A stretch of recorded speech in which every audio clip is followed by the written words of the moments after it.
وقتی میپرسی خدا کجاست، یعنی میخوای مکانی برای خدا در نظر بگیری و در این صورت بقیه جاها خالی از خدا میشه و این تعریف نمیتونه درست باشه، چون خداوند یعنی همه چیز. حالا میخوایم براش اسم خدا بذاریم یا انرژی بذاریم یا هر چی که دوست داریم.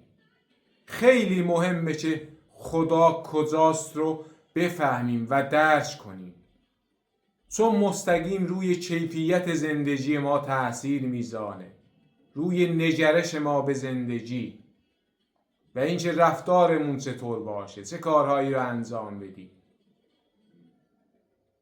وقتی میگیم خدا کجاست و خدایی رو بیرون از خودمون جستجو میکنیم و خواستی ازش داریم، یعنی اون خدا نیست و ما از یک بت، از یک چیز خیالی داریم خواستی انجام میدیم.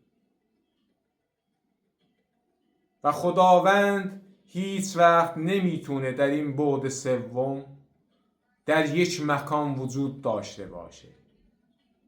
وقتی بخواد وجود داشته باشه، اون وقت همه چیز و همه کس میشه.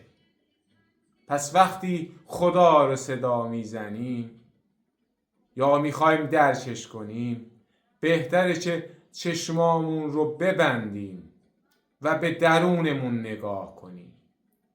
وقتی نتونیم خدای درونمون رو درک کنیم و ببینیم، چطور میخواییم در این دنیای به این بزرگی خدا رو در بیرون پیدا کنیم؟ خدایی که خدا نیست، خدایی که در بیرون هست خدا نیست، خدایی که در یک مکان باشه. امیدوارم تأمل زیادی بکنید. عشق درونتون متجلی.